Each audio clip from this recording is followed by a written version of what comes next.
ಕೊಳಕು ಮನಸ್ಸಿನವರಿಗೆ ಈ ಜಗತ್ತಿನಲ್ಲಿ 700 ಕೋಟಿ 800 ಕೋಟಿ ಜನ ಉಂಟು ಎನ್ನುವಂತಹದ್ದು ಜನಗಣತಿಯ ಲೆಕ್ಕಾಚಾರ. ಇದರಲ್ಲಿ ಎಲ್ಲರೂ ಒಳ್ಳೆಯವರೆಂದು ಹೇಳಲಿಕ್ಕೆ ಆಗೋದಿಲ್ಲ. ಕೆಲವರು ಕೆಟ್ಟವರು ಇರಬಹುದು, ಕೆಲವರು ಒಳ್ಳೆಯವರು ಇರಬಹುದು. ಒಳ್ಳೆಯವರ ಸಂಖ್ಯೆ ಹೆಚ್ಚಿದೆ, ಕೆಟ್ಟವರ ಸಂಖ್ಯೆ ಕಡಿಮೆ ಇದೆ. ಆದರೆ ಕೆಟ್ಟವರ ಸಂಖ್ಯೆ ಕಡಿಮೆ ಇದ್ದರೂ ಸಹಿತ ಒಳ್ಳೆಯವ ಸಮಾಜವನ್ನೆಲ್ಲವನ್ನು ಕೆಡಿಸುವಂತಹ ಶಕ್ತಿ ಆ ಕೊಳಕುತನಕ್ಕೆ ಇದೆ, ಹುಳುಕುತನಕ್ಕಿದೆ, ಕೆಟ್ಟತನಕ್ಕಿದೆ. ಅದಕ್ಕೆ ಅಕ್ಕ ಈ ಸಮಾಜದಲ್ಲಿ ನಾವು ಸ್ಥೈರ್ಯದಿಂದ ಧೈರ್ಯದಿಂದ ಬದುಕಬೇಕೆಂಬುದನ್ನು ತನ್ನ ವಚನಗಳ ಮೂಲಕವಾಗಿ ಹೇಳಿದ್ದಾರೆ.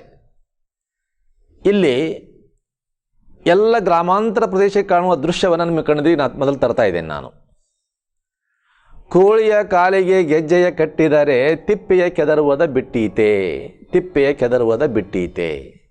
ಬಿಡೋದಿಲ್ಲ ಅದು, ಅದು ಕೋಳಿಯ ಸಹಜ ಸ್ವಭಾವ. ಅದು ಕಾಲಲ್ಲಿ ಕೆದರುವುದು, ಒಳ್ಳೆಯ ಕಾಳನ್ನು ಹುಡುಕ್ತಾ ಇದೆ, ಕೆಟ್ಟ ಕಾಳನ್ನು ಹುಡುಕ್ತಾ ಇದೆ, ಅದು ತಿಂತಾ ಇದೆ. ಅದು ಅದರ ಒಂದು ಸ್ವಭಾವ. ಅದು ಆ ಕೊಳಕು ಅಡ್ಡಾಡಿದರೆ ಸಮಾಧಾನ ಅದಕ್ಕೆ. ಅದೇ ರೀತಿಯಾಗಿ ಹಂದಿಗಳು ಸಹಿತ, ಸೂಕರಗಳು ಸಹಿತ ಚರಂಡಿಗಳಲ್ಲಿ ಅಡ್ಡಾಡಿದರೆ ಬಹಳ ಸಂತೋಷವಾಗಿರುತ್ತವೆ. ಅವು ನೀವು ಬಯಲು ಪ್ರದೇಶದಲ್ಲಿ ಬಿಟ್ಟಪ್ಪರ ಹಂದಿಗಳು ಸರಿಯಾಗಿರೋದಿಲ್ಲ. ಅವು ಎಲ್ಲಿ ಹೊಲಸಿದೆಯೋ ಅಲ್ಲಿ ಹೋದರೆ ಅವಕ್ಕೆ ಸಮಾಧಾನ. ಇಂಥ ಒಂದು ಸ್ವಭಾವದ ಜನ ಸಮಾಜದಲ್ಲಿ ಉಂಟು. ಒಬ್ಬ ವ್ಯಕ್ತಿಯ ಕೊಳಕುತನ 100 ಜನರ 99 ಜನರ ಮನಸ್ಸನ್ನು ಕೆಡಿಸ್ತಾ ಇದೆ. ಅದು ಸಮಾಜದ ಸ್ವಾಸ್ಥ್ಯವನ್ನು, ಆರೋಗ್ಯವನ್ನು ಅಸ್ತವ್ಯಸ್ತ ಮಾಡಿಬಿಡೋದೈತಿ. ಅವರೂ ಕೆಡ್ತಾರ ಮತ್ತು ತನ್ನವ ನೆರೆಹೊರೆಯವರನ್ನು ಕೆಡಿಸ್ತಾರ ಅವರು. ಆ ಸಾಕು ಗಿಳಿಯ ಕಥೆ ನೀವೆಲ್ಲ ಕೇಳಿದ್ದೀರಿ. ಬೇಟೆಗಾರನ ಮನೆಯಲ್ಲಿಯ ಗಿಳಿ ಮರಿ ಹಿಡಿ, ಹೊಡಿ, ಬಡಿ, ಕೊಲ್ಲು ಇದನ್ನು ಹೇಳ್ತದೆ. ಸಾಧು ಸಂತರ ಮನೆಯಲ್ಲಿದ್ದ ಗಿಳಿಯ ಮರಿ ಬನ್ನಿ ಕುಳಿತುಕೊಳ್ಳಿ, ಹಣ್ಣು ಸೇವಿಸಿ ಎಂದು ಹೇಳುವಂಥ ಗಿಳಿ. ಅದು ಕೊಳಕು ಮನಸ್ಸಿನ ವ್ಯಕ್ತಿಯ ಪಾಠ, ಇದು ತಿಳಿ ಮನಸ್ಸಿನ ವ್ಯಕ್ತಿಯ ಪಾಠ. ಹೀಗಿದ್ದ ಮೇಲೆ ಈ ಮನುಷ್ಯ ಸ್ವಭಾವ ನೀವು ಎಷ್ಟೇ ಉಪದೇಶವನ್ನು ಮಾಡಿರಿ ನಿಮ್ಗೆ ಆಶ್ಚರ್ಯ ಆಗ್ಬೋದು. ಈ ಜಗತ್ತು ಎಂದು ಭಾಷಾ ಪ್ರಾವೀಣ್ಯತೆಯನ್ನು ಕಲಿಯಿತೋ ಅಂದಿನಿಂದಲೂ ಸಾಧು ಸಂತರು, ಮುನಿಪುಂಗವರು, ಋಷಿಗಳು, ಜ್ಞಾನಿಗಳು ಈ ಜಗತ್ತಿನ ಜನರಿಗೆ ಉಪದೇಶ ಮಾಡುತ್ತಲೇ ಬಂದಿದ್ದಾರೆ. ಒಬ್ಬ ಜ್ಞಾನಿ ಹೇಳುತ್ತಾನೆ, ಹೇಳುವುದೆಲ್ಲವನ್ನೂ ಹೇಳಿಯಾಗಿದೆ, ಇನ್ನು ಪಾಲಿಸುವುದಷ್ಟೇ ಉಳಿದಿದೆ ಎನ್ನುವ ಮಾತು. ಎಷ್ಟೇ ನೀವು ಉಪದೇಶವನ್ನು ಕೊಡ್ರಿ, ಕೆಲವು ಸಲ ಅದು ತಮ್ಮ ಸ್ವಭಾವವನ್ನು ಬಿಡುವುದೇ ಇಲ್ಲ. ಅವರು ಅದನ್ನು ಹಳ್ಳಿ ಭಾಷೆಯಲ್ಲಿ ಹೇಳಬೇಕಪ್ಪಾರ ಭಾಳ ಸೊಗಸಾಗಿ ಹೇಳ್ಬೋದು. ನಾಯಿ ಬಾಲ ಯಾವಾಗಿದ್ರೂ ಡಂಕ. ಅದನ್ನು ಊದುಗೊಳಬಿ ಹಾಕಿ ನೆಟ್ರಿ ಮಾಡಿದ ಸಹಿತ ಆ ಊದುಗೊಳಬಿ ಇರೋ ತನಕ ನೆಟ್ಗಿರುತ್ತೆ ಮತ್ತು ಅದು ಡೊಂಕಾಗಿ ಇರುತ್ತೆ. ಅದು ಇವೆಲ್ಲ ಸಾಮಾನ್ಯ ಗ್ರಾಮೀಣ ಭಾಷೆಯನ್ನು ಉಪಯೋಗ ಮಾಡುವಂಥ ಮಾತು ಇವೆಲ್ಲ. ಹಾಗಾದ್ರೆ ಇಲ್ಲೇ ಕೊಳಕು ಮನಸ್ಸಿನವರಿಗೆ ಕೊಳಕು ಹುಳುಕುಗಳನ್ನು ಅರಸುವುದೇ ಬಲು ಇಷ್ಟವಯ್ಯ. ಈಗ APJ ಅಬ್ದುಲ್ ಕಲಾಂ ಒಬ್ಬ ಶ್ರೇಷ್ಠ ವ್ಯಕ್ತಿಯಾಗಿದ್ದಾನ. ಆತ ಒಳ್ಳೆಯ ಜ್ಞಾನಿಯಾಗಿದ್ದ, ಒಳ್ಳೆಯ ವಿಜ್ಞಾನಿಯಾಗಿದ್ದ. ಅವನಲ್ಲಿ ಲೋಪದೋಷವನ್ನು ಹುಡುಕುವಂಥದ್ದಪ್ಪ. ಯಾವ ಮದುವೆನೇ ಆಗಿಲ್ಲರಿ, ಯಾರಿಗೆ ಗೊತ್ತು ಏನಾಗೈತೆ, ಯಾರಿಗೆ ಗೊತ್ತು. ಒಂದು ಸುಳ್ಳು ವದಂತಿಯನ್ನು ಹಬ್ಬಿಸ್ಬಿಡೋದು.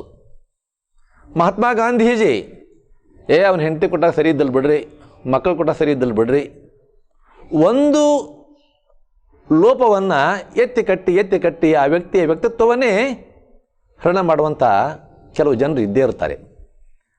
ಆ ರೀತಿಯಾಗಿ ಇಲ್ಲೇ ಕೊಳಕು ಮನಸ್ಸಿನವರು. ಬುದ್ಧನ ಕಾಲದಲ್ಲಿ ಅಂಗುಲಿಮಾಲ ಅಂತ ಒಬ್ಬ ಇದ್ದ. ಅವ ಡಕಾಯತಿ ಕೆಲಸ ಮಾಡುವಂತಹದ್ದು. ಅವನ ಬಾಯಾಗ ಒಳ್ಳೆ ಶಬ್ದ ಬರಲಿಕ್ಕೆ ಸಾಧ್ಯನೇ ಇದ್ದಲ್ರಿ. ಬರೀ ಬೈಯೋದು. ಡಕಾಯತಿ ಮಾಡೋದು, ಶಿರಚ್ಛೇದನ ಮಾಡುವಂತಹದ್ದು, ಆ ಅಂಗುಲಿಗಳನ್ನು ಹೆಬ್ಬರಳನ್ನು ಕತ್ತರಿಸುವುದು, ಕೊರಳಲ್ಲಿ ಹಾಕಿಕೊಳ್ಳುವಂತಹದ್ದು. ಬುದ್ಧನ ಕಾಲದಲ್ಲಿ ಕೊಳಕು ಮನಸ್ಸಿನಂತಹ ವ್ಯಕ್ತಿಗಳು ಅವರ ಸ್ವಭಾವ ಯಾವಾಗಲೂ ತಿದ್ದುಕೊಳ್ಳಿಕ್ಕೆ ಸಾಧ್ಯವಾಗುವುದೇ ಇಲ್ಲ. ಆದರೆ ಸತ್ಸಂಗದ ಮೂಲಕವಾಗಿ ಅವ್ರನ್ನ ಸರಿದಾರಿಗೆ ತರಲಿಕ್ಕೆ ಆಗ್ತಾ ಇದೆ. ಆದರೆ ಅದರ ಕಡೆಗೆ ಅವ್ರ ಲಕ್ಷ್ಯ ಇರೋದಿಲ್ಲ.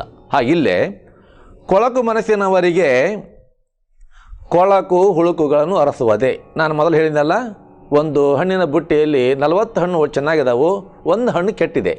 ಆ ಕೆಟ್ಟ ಹಣ್ಣನ್ನೇ ನೋಡೋದು ಇವ್ರು ಬರೀ. ಏನು ರೀ ಹಣ್ಣು ಕೆಟ್ಟ ಹೋಗ್ಯಾವಲ್ಲವು ಅಂದ್ಬಿಡೋದು ಒಮ್ಮೆಲೆ. ಉಳಿದ ಒಳ್ಳೆಯ ಹಣ್ಣುಗಳನ್ನು ನಾವು ನೋಡೋದೇ ಇಲ್ಲ ಅವರು. ಆ ಕೆಡುಕಾದಂಥ ಹಣ್ಣನ್ನೇ ಅವ್ರಿಗೆ ದೃಷ್ಟಿ ಬೀಳ್ತಾ ಇದೆ. ಹಾಗೆ ವ್ಯಕ್ತಿಗಳಿರುವಂಥ ಲೋಪದೋಷಗಳನ್ನಷ್ಟೇ ಒಂದೊಂದು ಲೋಪದೋಷವನ್ನು ಬಟ್ಟು ಮಾಡಿ ತೋರಿಸುವಂತಹದ್ದು. ಮನುಷ್ಯ ಭಾಳ ಒಳ್ಳೆಯವನ್ರಿ, ಆದ್ರೆ ಭಾಳ ಅಹಂಕಾರಿ.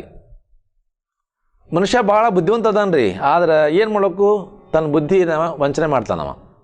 ಇಂಥ ಒಂದು ಮನೋಭಾವನೆಯನ್ನು ಈ ಕೊಳಕು ಮನಸ್ಸಿನವರು ಹುಡುಕ್ತಾರೆ. ಅದೇ ರೀತಿಯಾಗಿ ಇಲ್ಲಿ ನಾನು ಹೇಳುವಂತಹದ್ದು, ತನ್ನಂತೆ ಪರರ ಬಗೆದೊಡೆ ಕೈಲಾಸ ಭಿನ್ನಣವಕ್ಕೂ ಸರ್ವಜ್ಞ. ನನ್ನಂತೆಯೇ ಇತರರು ಇದ್ದಾರೆ ಈ ಜಗತ್ತಿನಲ್ಲಿ, ಅವರನ್ನು ಸಹಿತ ನನ್ನಂತೆ ಅವರು ಒಳ್ಳೆಯವರಿದ್ದಾರೆ, ಅಥವಾ ನನ್ನ ಸ್ವಭಾವ ಅವರಿಗೂ ಇದೆ. ಅವರ ಲೋಪದೋಷಗಳನ್ನು ನಾವು ಎತ್ತಿ ಎತ್ತಿ ಎತ್ತಿ ಹೇಳುವುದಕ್ಕಿಂತಲೂ ಆ ಲೋಪದೋಷಗಳನ್ನು ನಾವು ತಿಳಿಸಬೇಕು, ಒಳ್ಳೆಯ ಗುಣಗಳನ್ನು ಸ್ವೀಕರಿಸಬೇಕು. ಒಳ್ಳೆಯ ಗುಣಗಳನ್ನು ನಾವು ಸ್ವೀಕರಿಸುವ ಪೂರ್ವದಲ್ಲೇ ನಾವು ಕೊಳಕನ್ನೇ ಹೇಳುವಂತಹದ್ದು ತಪ್ಪಾಗ್ತಾ ಇದೆ. ಈ ಜಗತ್ತಿನಲ್ಲಿ ತಪ್ಪು ಮಾಡದವರು ಆರುಂಟಯ್ಯ. ತಪ್ಪು ಆಗಲಿಕ್ಕೆ ಬೇಕವು, ಆ ಮನಸ್ಸಿನ ಮೂಲಕ ಆಗಲಿಕ್ಕೆ ಬೇಕು. ಸರಿಯಾದಂಥ ಒಂದು ಆ ಸತ್ಸಂಗದ ಮೂಲಕವಾಗಿ ಅವರು ಆ ಪ್ರವೃತ್ತಿಯನ್ನು ಕಳ್ಕೊಳ್ಳಿಕ್ಕೆ ಸಾಧ್ಯವಾಗ್ತಾ ಇದೆ. ಅಂಗುಲಿಮಾಲ ಡಕಾಯಿತ ಬುದ್ಧನ ಸತ್ಸಂಗದಲ್ಲಿ ಬಂದಾಗ ಆತ ಒಬ್ಬ ಬುದ್ಧನ ಅನುಯಾಯಿ ಆದ. ಹೌದಾ? ಸತ್ಯಕ್ಕ ಕಸಗುಡಿಸುವ ಸತ್ಯಕ್ಕ, ಸೂಳೆ ಸಂಕವ್ವ, ಹೆಂಡ ಮಾರುವ ಮಾರಯ್ಯ, ಅವರೆಲ್ಲರೂ ಬಸವಣ್ಣನ ಸತ್ಸಂಗಕ್ಕೆ ಬಂದಾಗ ಆ ಪ್ರವೃತ್ತಿಯನ್ನೇ ಬಿಟ್ಟುಬಿಡ್ತಾರೆ. ಅವರು ಆ ವೃತ್ತಿಯನ್ನೇ ಬಿಟ್ಟುಬಿಡ್ತಾರೆ. ಬಿಟ್ಟುಕೊಟ್ಟು ಒಳ್ಳೆಯ ಮನಸ್ಸನ್ನು ಪಡ್ಕೊಳ್ತಾರೆ. ಅವರ ಮನಸ್ಸು ತಿಳಿಯಾಗ್ತಾ ಇದೆ. ಹಾಗೆ ಇಂಥ ಕೊಳಕು ಹುಳುಕುಗಳನ್ನು ಅರಸುವಂತಹದ್ದೇ ಅವರ ಬಲು ಇಷ್ಟವಯ್ಯ. ಹಳ್ಳಿಗಳಲ್ಲಿ ಸಹಜವಾಗಿ ಪಂಚಾಯತಿ ಕಟ್ಟೆ ಮೇಲೆ, ಗುಡಿ ಕಟ್ಟೆ ಮೇಲೆ ಕೂತ್ಕೊಂಡ ಜನ, ಊರಲ್ಲಿ ಕೆಲಸ ಇಲ್ಲದೆ ಕೊಡುವಂಥ ಜನ, ಕಾಯಕ್ಕಿಲ್ಲದೆ ಕೊಡುವಂಥ ಜನ ಹೋಗೋರನ್ನ ಬರೋರನ್ನ ನೋಡ್ಕೊಂತ ಕೂಡೋದು. ಆ ಮನುಷ್ಯ ಸರಿಯಾಗಿ ಚೆನ್ನಾಗಿ ಡ್ರೆಸ್ ಹಾಕಿ ಬಂದಪ್ಪರ, ಏನಪ್ಪ ಭಾಳ ಮಿಂಚಕತ್ತಿ ಅಲ್ಲೋ. ಆಮೇಲೆ ಅದೇ ವ್ಯಕ್ತಿ ಸ್ವಲ್ಪ ಬಡತನ ಬಂದು ಅರ್ಬಿ ಸರಿಯಾಗಿ ಹಾಕಿ ಬರ್ಲಿಕ್ಕಪ್ಪ ಅಂದ್ರೆ, ಏನಪ್ಪ ಎಲ್ಲ ಮುಗ್ದ ಹೋತ ನಿಂದು ಕತೆ ಅಂತ ಹೇಳುವಂಥದ್ದು. ಅಂದರೆ ಬರೀ ಬೇರೆಯವರನ್ನ ಟೀಕೆ ಮಾಡುವುದರಲ್ಲಿ ಸಂತೋಷ ಪಡುವಂಥ ಪ್ರವೃತ್ತಿ ಅವರಲ್ಲಿ ಇದೆ. ಇದು ಇಂಥ ವ್ಯಕ್ತಿಗಳಿಗೆ ನೀವು ಎಷ್ಟೇ ಹೇಳ್ರಿ ಅಂತ ತಿಳ್ಕೊಳ್ಳಿಕ್ಕೆ ಆಗೋದಿಲ್ಲ ಅವರಿಗೆ, ಆದರೂ ಸಹಿತ ಬಿಡಬಾರ್ದು. ಅದಕ್ಕಾಗಿ ಬಸವಣ್ಣವರು ಬೈದವರು ಎನ್ನ ಬಂಧುಗಳಯ್ಯ, ನಿಂದಕರು ಎನ್ನ ತಂದೆ ತಾಯಿಗಳಯ್ಯ ಎಂದು ಬಸವಣ್ಣವರು ಹೇಳಿದ ಮಾತು. ಇದನ್ನೇ ಕಬೀರ್ ದಾಸರು ಭಾಳ ಚೆನ್ನಾಗಿ ಹೇಳ್ತಾರೆ. ನಿಂದಕ ಕುಟಿ ಬನಾಕರ್ ಆಂಗನ್ ಮೇ ರಖಿಯೇ ಕ್ಯೂಂಕಿ ಬಿನಾ ಸೋಪ್ ಬಿನಾ ಪಾನಿ ಅಪನೇ ಕೋ ಸಾಫ್ ಕರ್ತೆ ಹೈ. ಹಿಂದಿ ಒಳಗೆ ಹೇಳುವಂಥ ಮಾತಿದು. ಅಂದರೆ ಯಾರು ನಿಂದೆ ಮಾಡುತ್ತಾರೆಯೋ, ಯಾರು ನಮ್ಮನ್ನು ದೂಷಿಸುತ್ತಾರೋ, ಯಾರು ನಮ್ಮ ಕೊಳಕುಗಳನ್ನು ಹುಡುಗಿತಾರೋ ಅಂಥವರನ್ನು ನಮ್ಮ ಮನೆಯ ಅಂಗಳದಲ್ಲಿ ಅವರಿಗೆ ಒಂದು ಗುಡಿಸಲನ್ನು ಕಟ್ಟಿಕೊಟ್ಟು ಇಟ್ಟುಕೊಳ್ಳಬೇಕಂತೆ. ಏಕೆಂದರೆ ಅವರು ನೀರು ಸೋಪು ಇಲ್ಲದೆ ನಮ್ಮ ಮನಸ್ಸನ್ನು ಅವರು ಸ್ವಚ್ಛ ಮಾಡುತ್ತಾರೆ, ನಮ್ಮ ಕೊಳಕು ತಪ್ಪನ್ನು ಹೇಳ್ತಾರೆ ಅವರು. ಇಂಥ ಮನೋಭಾವನೆಯನ್ನು ನಾವು ಬೆಳೆಸಿಕೊಂಡಾಗ ತಿಳಿ ಮನಸ್ಸು ಬರುತ್ತೆ, ಶರಣರ ಮನಸ್ಸು ಬರುತ್ತೆ. ಅಂಥ ಮನಸ್ಸನ್ನು ನಾವು ಪಡ್ಕೊಳ್ಳಿಕ್ಕೆ ಶರಣರ ಸಂಘ ಬೇಕೇ ಬೇಕು. ಈ ಕೊಳಕು ಮನಸ್ಸಿನ ಸ್ವಭಾವದ ವಿಜಕ್ತಿಗಳು ಹೇಗಪ್ಪ ಅಂದ್ರೆ, ಕೊಳೆತ ವಾಸನೆಯನ್ನು ಅರಸಿ, ಈ ಇತ್ತಿತ್ತಲಾಗಿ ಧಾರಾವಾಹಿಯಲ್ಲಂತೂ ಇಂಥ ಈ ಕೊಳಕು ಮನಸ್ಸಿನ ಪಾತ್ರಗಳು ವಿಪರೀತವಾಗ್ತಾ ಇದ್ದಾವೆ. ಒಬ್ಬ ಹುಡುಗ, ಎರಡು ಹುಡುಗಿಯರು, ಈ ಇಬ್ಬರು ಪುರುಷರು, ಒಂದು ಹುಡುಗಿ, ಅವರ ಒಂದು ಸಂಘಕ್ಕಾಗಿ ಹಾತೊರೆಯುವಂಥದ್ದು. ಅವರಲ್ಲಿ ವೈಷಮ್ಯ ಅದೇ ಬೆಳೀತಾ ಬೆಳೀತಾ ಬೆಳೀತಾ ಮತ್ಸರ, ಈ ಅರಿಷಡ್ವರ್ಗಗಳಲ್ಲಿ ಆ ಧಾರಾವಾಹಿಗಳು ನೋಡುವವರ ಮನಸ್ಸನ್ನು ಸಹಿತ ಕೆಡಿಸ್ತಾ ಇದ್ದಾವೆ. ನಿಜವಾಗಿಯೂ ಇಂಥ ಧಾರಾವಾಹಿಗಳು ಎಂದರೆ ಆ ಟಿ ವಿಗಳು ಎನ್ನಪರ ಅವು ಕೊಳೆತ ಮನಸ್ಸಿನ ಟಿ ವಿಗಳಾಗ್ತಾ ಇದ್ದಾವೆ. ಅದಕ್ಕಾಗಿ ಅಂಥ ಧಾರಾವಾಹಿಗಳು ನೋಡೋದಕ್ಕಿಂತಲೂ ಒಳ್ಳೆಯ ವಚನ ಸಾಹಿತ್ಯವನ್ನು ಪಠಿಸುವಂಥ ಹೇಳುವಂಥ ಬಸವ ಟಿ ವಿಯಲ್ಲಿ ಅತ್ಯುತ್ತಮವಾದ ಕಾರ್ಯಕ್ರಮ ಬರ್ತಿದ್ದಾವೆ. ಅವು ನೋಡಿದಾಗ ಸಹಜವಾಗಿ ನಮ್ಮ ಮನಸ್ಸು, ಆ ಕೊಳೆತ ಮನಸ್ಸು ಹೋಗುತ್ತೆ, ತಿಳಿಯಾದ ಮನಸ್ಸು ಬರುತ್ತೆ. ಇನ್ನು ಮುಂದೆ, ಕೊಳೆತ ವಾಸನೆಯನ್ನು ಅರಸಿ ಕೊಳೆತ ಉಣಿಸನೆ ಉಣುವ ಸೀಳು ನಾಯಿ. ನೋಡ್ರಿ ಹೇಗಿದೆ ಅದು. ಸೀಳು ನಾಯಿಗಳು, ಸೂಕರಗಳು, ಹಂದಿಗಳು, ಸಿಂಹಗಳು ಬೇಟೆ ಆಡುತ್ತವೆ, ಹುಲಿ ಬೇಟೆ ಆಡುತ್ತದೆ. ಹೌದೇ? ಆ ಸಿಂಹ, ಹುಲಿ, ಚಿರತೆ ಬೇಟೆಯಾಡಿದ ನಂತರ ತಿಂದು ಉಳಿದ ಮಾಂಸವನ್ನು, ತಿಂದು ಉಳಿದ ಅಸತ್ತ ಪ್ರಾಣಿಯನ್ನು ಅವು ಒಪ್ಪತ್ತಿನಲ್ಲಿಯೋ, 2-3 ಒಪ್ಪತ್ತಿನಲ್ಲಿಯೋ, ವಾರೊಪ್ಪತ್ತಿನಲ್ಲಿಯೇ ಅವು ವಾಸನೆ ಬರ್ತಿದ್ದಾವೆ, ದುರ್ವಾಸನೆ ಬರ್ತಾ ಇದ್ದಾವೆ. ಆ ಉಳಿದ ಮಾಂಸ ಎಲುಬುಗಳನ್ನು ತಿನ್ನುವ ಸಲುವಾಗಿ ಸೀಳು ನಾಯಿಗಳು, ಅಡವಿಯಲ್ಲಿರುವಂಥ ನಾಯಿಗಳು, ಅವಕ್ಕೆ ಸೀಳು ನಾಯಿ ಅಂತ ಕರೀತಾರೆ, ಆ ನಾಯಿಗಳು ಸೂಕರಗಳು, ಹಂದಿಗಳು, ಕಾಡು ಹಂದಿಗಳು. ಆ ಕಾಡು ಹಂದಿಗಳ ಜೊತೆಗೆ ಕಿರುಬ ಅಂತ ಬರುತ್ತೆ ಇನ್ನೊಂದು, ಕತ್ತೆ ಕಿರುಬ ಅಂತ ಕರೀತಾರೆ ನಮಗೆ ಹಳ್ಳಿ ಒಳಗೆ. ಆ ಕಿರುಬ ಅವಕ್ಕೆ ನೀವು ಬಿಸಿಯಾದ ಮಾಂಸವನ್ನು ಕೊಟ್ಟರೆ ಅವು ತಿನ್ನೋಂಗಿಲ್ಲ.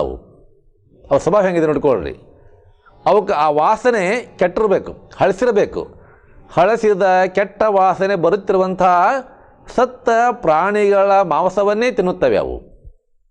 ಅದೇ ರೀತಿಯಾಗಿ ರಣಹದ್ದುಗಳು ಸಹಿತ ಅವಕ್ಕೆ ವಾಸನೆಯ ಮೂಲಕವಾಗಿಯೇ ಇಳಿದು ಬರ್ತಾವೆ ಮೇಲಿಂದ. ಅವು ಆ ಕೊಳೆತ ವಾಸನೆಯನ್ನು ಅರಸುತ್ತಾ ಹುಡುಕುತ್ತಾ ಬಂದು ಆ ಕೊಳೆತ ಮಾಂಸವನ್ನೇ ತಿನ್ನುತ್ತವೆ. ಈ ಕೊಳೆತ ಮಾಂಸವನ್ನೇ ತಿನ್ನುವಂತಹ ವ್ಯಕ್ತಿಗಳು ಕೊಳೆತ ಮನಸ್ಸಿನವರು. ಅವರಿಗೆ ಒಳ್ಳೆಯ ಮಾಂಸವನ್ನು ಕೊಟ್ಟರೆ ಅವು ಪ್ರಾಣಿಗಳು ಉಣ್ಣೋದಿಲ್ಲವು. ಸೀಳು ನಾಯಿ ಸೂಕರ ಕಿರುಬಗಳಂತಯ್ಯ. ಈ ಅಡವಿಯಲ್ಲಿ ವಾಸ ಮಾಡ್ತಿರುವಂಥ ಈ ದುಷ್ಟ ಪ್ರಾಣಿಗಳ ಒಂದು ಕ್ಷುದ್ರ ಪ್ರಾಣಿಗಳಂತೆ ಅವರ ಈ ಕೊಳೆತ ವ್ಯಕ್ತಿಗಳ ಮನಸ್ಸು ಇರುತ್ತದೆ. ಇನ್ನು ತಿಳಿಮನದ ಶರಣರ ತಿಳಿ ಅರಿವನು ಅವರು ಎತ್ತಬಲ್ಲರಯ್ಯ. ಈ ಕೊಳೆತ ಮನಸ್ಸಿನ ವ್ಯಕ್ತಿಗಳ ಬಗ್ಗೆ ಒಂದು ಸಣ್ಣ ಕಥೆ. ಇಬ್ಬರು ಗೆಳೆಯರಿದ್ದರು. ಇಬ್ಬರೂ ಕೂಡಿ ದೇವರ ಹತ್ತಿರ ನಾವು ಧ್ಯಾನ ಮಾಡಿ ಆ ತಪಸ್ಸಿನ ಮೂಲಕವಾಗಿ ದೇವರನ್ನು ಒಲಿಸಿಕೊಳ್ಳಬೇಕು.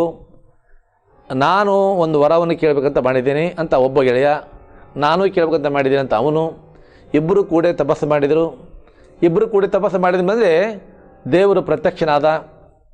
ದೇವರು ಪ್ರತ್ಯಕ್ಷನಾದಾಗ ಇವಾಗ ಒಳ್ಳೆಯ ಮನಸ್ಸಿತ್ತಲ್ಲ, ಅದು ಈಗ ತನ್ನ ಗೆಳೆಯನ ಬಗ್ಗೆ ವಿಚಾರ ಬಂತು ಅವಾಗ. ನಾನೀಗ ಕೇಳ್ತಾನೆ ಅಂದಮೇಲೆ ಹಂಗಾರೆ ಅವನು ಸಹಿತ ಅದರ ಕೇಳಿದಪ್ಪರ ಅವನು 2 ಪಟ್ಟು ನನಗೆ ಬರಬೇಕು ಅಂತ ವಿಚಾರ ಬಂದು. ಅವೇನು ಕೇಳ್ತಾನೆ ಅದರ ಡಬಲ್ ನನಗೆ ಸಿಗಬೇಕು. ಅದಕ್ಕೆ ಏನು ಮಾಡಿದೆವ, ಈ ಮೊದಲನೇ ಗೆಳೆಯ ಆ ದೇವರು ಪ್ರತ್ಯಕ್ಷ ಆದಾಗ ನನ್ನ ಗೆಳೆಯ ಒಬ್ಬ ತಪಸ್ಸು ಮಾಡ್ತಾ ಇದ್ದಾನ, ಅವಾಗೆ ನೀನು ವರ ಕೊಡಬೇಕಾಗಿದ್ದಾಗ ಅವನಿಗೆ ಏನು ಕೊಡ್ತೀಯಲ್ಲ ಅದನ್ನು ನನಗೆ ಡಬಲ್ ಕೊಡು, 2 ಭಾಗ ಕೊಡು ಅಂತ ಕೇಳಿದ. ಆಯ್ತು ಬಿಡಪ್ಪ ಅಂತ ತಿಳ್ಕೊಂಡು ಮತ್ತೆ ಇನ್ನೊಬ್ಬ ಗೆಳೆಯ ಹತ್ರ ಹೋದ. ಆ ಪರಮಾತ್ಮ ಶಂಕರ, ಏನಪ್ಪ ಮತ್ತು ನಿನ್ನ ವರ ಏನು ಕೊಡ್ಬೇಕು ನಿನಗೆ ಅಂತ ಕೇಳಿದ. ಅವಾಗ ಗೊತ್ತಾಯಿತು, ಅವನ ಗೆಳೆಯನ ಮನಸ್ಸು ಗೊತ್ತತ್ತ ಅವಾಗ, ಇವು ಕೊಳೆ ಮನಸ್ಸಿನ ವ್ಯಕ್ತಿ ಅನ್ನೋದು ಗೊತ್ತತ್ತ ಅವಾಗ. ನಾನು ಕೇಳಿದ್ದನ್ನು ಅವ ಹೆಂಗರು ಡಬಲ್ ಕೇಳ್ತಾನ, 2 ಕೇಳ್ತಾನ. ಪರಮಾತ್ಮ ನನ್ನ ಒಂದು ಕಣ್ಣು ಹೋಗಲಿ ಅಂತ ಕೇಳಿದವ. ನಂದ ಒಂದು ಕಣ್ಣು ಕಾಣ್ದಂಗೆ ಮಾಡಪ್ಪ. ತಕ್ಷಣ ಆ ಪರಮಾತ್ಮನ ವರ ಏನು ಕೇಳಿದ್ನಲ್ಲಿ ಮೊದಲ ಅವ ಒಂದು ಕೇಳಿದ, ಒಂದು ಕಣ್ಣು ಹೋಗಲಿ ಅಂತ ಕೇಳಿದ, ಇವನು 2 ಕಣ್ಣು ಹೋದು. ಇಂಥ ದುಷ್ಟ ಬುದ್ಧಿ ಕೊಳೆ ಮನಸ್ಸು ಇರುವಂಥ ವ್ಯಕ್ತಿಗಳು ಜಗತ್ತಿನಲ್ಲಿ ಉಂಟು. ಇದು ಎಲ್ಲ ಕಾಲಕ್ಕೂ ಉಂಟು, ಇವತ್ತು ಇದೆ, ಮುಂದೂ ಇದ್ದೇ ಇರುತ್ತೆ. ಆದರೆ ಆ ಕೊಳೆತ ಮನಸ್ಸನ್ನು ತಿಳಿಯಾಗಿ ಮಾಡಿಕೊಳ್ಳಲಿಕ್ಕೆ ಸಾಧ್ಯವಿದೆ ಬಸವಾದಿ ಶರಣರಂಥ ಸತ್ಸಂಗದ ಮೂಲಕವಾಗಿ, ಬುದ್ಧರಂಥ ವ್ಯಕ್ತಿಯ ಮೂಲಕವಾಗಿ, ಕನಕದಾಸರಂಥ ವ್ಯಕ್ತಿಯ ಮೂಲಕವಾಗಿ, ಪುರಂದರದಾಸರಂಥ ಹಾಡುಗಳು ಕೇಳಿದಾಗ, ಶರೀಫರ ಹಾಡು ಕೇಳಿದಾಗ ಇವೆಲ್ಲವೂ ತಾನೇ ಬರ್ತಾ ಇದ್ದಾವು. ಹಂಗಾರೆ ಇಲ್ಲೇ ಈ ನಿಂದಕರು ಇರಬೇಕು, ಹಂದಿ ಇದ್ದಂಗೆ ಅನ್ನುವಂಥ ಒಂದು ಮಾತು ನಿಮಗೆ ಗೊತ್ತಿದೆ. ಪುರಂದರದಾಸರು ಹೇಳುವಂಥ ಮಾತಿದು, ನಿಂದಕರು ಇರಬೇಕು ಹಂದಿ ಇದ್ದಂಗೆ ಎನ್ನುವಂಥ ಮಾತು. ಅದೇ ರೀತಿಯಾಗಿ ನಮ್ಮ ಗ್ರಾಮೀಣ ಪರಿಸರದಲ್ಲಿ ಸಹಿತ ಇಂಥ ಅನೇಕ ಘಟನೆಗಳು ನಡೆಯುತ್ತಲೇ ಇರ್ತವೆ. ಆ ಕೋಳಿ ಅಂಥ ತಿಪ್ಪೆ ಕೆದರ ಕೆಲಸ ಮಾಡುವ ಜನ ಇರುತ್ತಾರೆ, ದುರ್ಯೋಧನದ ಜನ ಇರುತ್ತಾರೆ, ಧರ್ಮರಾಯನದ ಜನ ಇರುತ್ತಾರೆ. ಈ ರೀತಿಯಾಗಿ ಇದರ ಜೊತೆಗೆ ಸ್ವಲ್ಪ ಆಹಾರ ಪದ್ಧತಿಯ ಬಗ್ಗೆ 2 ಮಾತನ್ನು ಹೇಳ್ತೇನೆ ನಾನು. ಮನೆಯಲ್ಲಿ ರೊಟ್ಟಿ ಅನ್ನ ಊಟಕ್ಕೆ ನಿತ್ಯವೂ ಮಾಡ್ತಾರೆ. ಆದರೆ ವಯಸ್ಸಾದಮೇಲೆ ಕೆಲವರಿಗೆ ಈ ರೊಟ್ಟಿ ಅನ್ನ ಹಿಡ್ಸಂಗಿಲ್ಲ ರೀ. ಅವ್ರಿಗೆ ಬಜಾರ್ದಾಗ ಹೋಗಿ ಬೀದಿ ಪಕ್ಕದಾಗ ಪಾನಿಪುರಿ ತಿಂದ್ರೆ ಚಲೋ, ಅವ್ರಿಗೆ ಅದೇ ಮನಸ್ತದು. ಅಂದರೆ ಅದನ್ನು ತಿನ್ನಬೇಕು ಅಂತ ಹೇಳಿ ಆರೋಗ್ಯವೂ ಹಾಳಾಗ್ತಾಯಿದೆ, ಅವ್ರ ಆರೋಗ್ಯ ಚೆನ್ನಾಗಿ ಉಳಿಯೋದಲ್ಲ. ಮನೆಯಲ್ಲಿರುವಂಥ ಬಿಸಿಯಾದ ಊಟವನ್ನು ಊಟ ಮಾಡುವುದರ ಬಿಟ್ಟು ಇಲ್ಲಿ ಬಂದು ಪಾನಿಪುರಿ ತಿನ್ನೋದು. ಅಂದರೆ ಮನಸ್ಸು ಆ ರೀತಿಯಾಗಿ ಚಂಚಲವಾಗ್ತಾ ಇದೆ. ಅಂಥ ಮನಸ್ಸಿನ ವ್ಯಕ್ತಿಗಳಿದ್ದಾಗ ಅವ್ರ ಆರೋಗ್ಯವನ್ನು ಹಾಳು ಮಾಡ್ಕೊಳ್ತಾರೆ, ಅದ್ರ ಜೊತೆಗೆ ಸಮಾಜದಲ್ಲಿ ವಾಸ್ತು ಹಾಳು ಮಾಡ್ತಾರೆ ಅವರು. ಇಂಥ ಕೊಳೆತ ಮನಸ್ಸಿನ ವ್ಯಕ್ತಿಗಳು ಸೂಕರಗಳಂತೆ, ಹಂದಿಗಳಂತೆ, ಕತ್ತೆ ಕಿರುಬರಂತೆ, ಸೀಳು ನಾಯಿಗಳಂತೆ ಈ ಸಮಾಜದಲ್ಲಿರ್ತಾರ. ನಾವು ಬಹಳ ಎಚ್ಚರಿಕೆಯಿಂದ ಇರಬೇಕು. ಇಂಥವರಿಗೆ ತಿಳಿಮನದ ಶರಣರ ತಿಳಿ ಮನಸ್ಸು ಬರಬೇಕಾಗಿದ್ದಪ್ಪ ಅಂದರೆ, ಶರಣತ್ವವನ್ನು ಪಡೆದುಕೊಳ್ಬೇಕಾಗಿದ್ದಪ್ಪ ಅಂದರೆ ಅವರ ತನು ಮನ ಭಾವ ಶುಚಿಯಾಗಿರಬೇಕು. ನಡೆ ಶುಚಿಯಾಗಿರಬೇಕು, ನುಡಿ ಶುಚಿಯಾಗಿರಬೇಕು, ತನು ಶುಚಿಯಾಗಿರಬೇಕು, ಮನ ಶುಚಿಯಾಗಿರಬೇಕು, ಭಾವ ಶುಚಿಯಾಗಿರಬೇಕು. ಅಂಥ ವ್ಯಕ್ತಿಗಳು ಮಾತ್ರ ಶರಣರಾಗುತ್ತಾರೆ. ಅದನ್ನು ಬಸವಣ್ಣವರನ್ನು ವಚನದ ಮೂಲಕವಾಗಿ ನಿಮಗೆ ಹೇಳಿದರೆ ಸ್ಪಷ್ಟವಾಗಿ ಗೊತ್ತಾಗ್ತಾ ಇದೆ. ನಾದಪ್ರಿಯನೆಂಬರು ಶಿವನ ನಾದಪ್ರಿಯನೂ ಅಲ್ಲ, ವೇದಪ್ರಿಯ ಶಿವನೆಂಬರು ವೇದಪ್ರಿಯನೂ ಅಲ್ಲ, ಭಕ್ತಿಪ್ರಿಯ ನಮ್ಮ ಕೂಡಲ ಸಂಗಮ ದೇವ. ಯಾರಲ್ಲಿ ನಿರ್ಮಲವಾದ ಮನಸ್ಸಿರುತ್ತದೆಯೋ ಅಂಥ ವ್ಯಕ್ತಿಗಳು ಮಾತ್ರ ಶರಣರಾಗುತ್ತಾರೆ. ಆ ಷಟ್ಸ್ಥಲ ಮಾರ್ಗದಲ್ಲಿ ಯಾರು ತಮ್ಮ ವ್ಯಕ್ತಿತ್ವವನ್ನು ವಿಕಸನ ಮಾಡಿಕೊಳ್ಳುತ್ತಾರೋ ಅವರು ನಿಜವಾಗಿಯೂ ಶರಣರು. ಇಲ್ಲಿ ಪ್ರತಿಯೊಬ್ಬರೂ ತನ್ನ ವ್ಯಕ್ತಿತ್ವವನ್ನು ವಿಕಸನ ಮಾಡಿಕೊಂಡಾಗ ಮಾತ್ರ ಅವರು ಶರಣರಾಗ್ತಾರ. ಅಂಥ ವ್ಯಕ್ತಿಗಳ ಅರಿವನ್ನು ಇಷ್ಟಲಿಂಗ ಪೂಜೆಯ ಮೂಲಕವಾಗಿ ಮಾಡುವಂತಹ, ಮುಂದೆ ಆ ಪೂಜೆ ಮಾಡುವುದರ ಜೊತೆಗೆ ಕಾಯಕ ಮಾಡುತ್ತಾ ದಾಸೋಹ ಮಾಡುತ್ತಾ ಶರಣತ್ವವನ್ನು ಪಡೆದುಕೊಂಡ ವ್ಯಕ್ತಿಗಳ ಅರಿವು ಶಿವಯೋಗದ ಅರಿವು. ಆ ಶಿವಯೋಗದ ಅರಿವನ್ನು ಯಾರು ಪಡೆದುಕೊಂಡಿರ್ತಾರೋ ಅಂಥ ಅರಿವನ್ನು, ಅಂದರೆ ಆ ಪರಮಾತ್ಮನೇ ನಾನೇ ಪರಮಾತ್ಮ, ಅಥವಾ ಆ ಪರಮಾತ್ಮ ನನ್ನ ಕಾಯದಲ್ಲಿ ಅಂತರ್ಗತವಾಗಿ ಇದ್ದಾನೆ ಎನ್ನುವಂಥ ಅರಿವನ್ನು ಯಾರು ಪಡೆದುಕೊಳ್ಳುತ್ತಾರೋ ಅವರು ಶರಣರು. ಅಂಥ ಶರಣರ ಅರಿವಿನ ಮಹತಿಯನ್ನು ಈ ಕೊಳಕು ಮನಸ್ಸಿನವರಿಗೆ ಗೊತ್ತಾಗೋದಿಲ್ಲ. ಅದಕ್ಕಾಗಿ ಭಗವಂತ ಅಂಥವರಿಗೆ ನೀನು ಈ ಅರಿವನ್ನು ತಿಳಿಯುವ ಮನಸ್ಸನ್ನು, ಅಂದರೆ ತಿಳಿಯಾದ ಮನಸ್ಸನ್ನು, ಬಸವ ತತ್ವವನ್ನು, ಅತ್ಯಂತ ಶ್ರೇಷ್ಠವಾಗಿರುವ ಧರ್ಮದ ತಿಳುವಳಿಕೆಯನ್ನು ಅವರಿಗೆ ನೀಡಪ್ಪ ಅಂತ ತಿಳ್ಕೊಂಡು ಹೇಳಿ, ಆ ಪ್ರತಿಮ ಚೇತನ ನೀನೇ ಅವರನ್ನು ಸರಿದಾರಿಗೆ ತೆಗೆದುಕೊಂಡು ಬಾ. ಅಷ್ಟೇ ಅಲ್ಲ, ಅವರಿಗೆ ಒಳ್ಳೆಯ ಬುದ್ಧಿಯನ್ನು ಕೊಡು. ಈ ಸೀಳು ನಾಯಿ ಸೂಕರ ಕಿರುಬಗಳಂತಿರುವುದು ಬೇಡ, ಒಳ್ಳೆಯ ವ್ಯಕ್ತಿಗಳಾಗಿ ಬದುಕಲಿ. ಈ ಆಶಯದೊಂದಿಗೆ ನೀವು ಚೆನ್ನಾಗಿಯೇ ಇರೋಣ. ತಿಳಿಮನದ ಶರಣರ ಅರಿವನ್ನು ಪಡೆದುಕೊಂಡು ನಾವು ತಿಳಿಮನಸ್ಸನ್ನೇ ಪಡೆದುಕೊಳ್ಳೋಣ, ಒಳ್ಳೆಯವರಾಗಿ ಬದುಕೋಣ.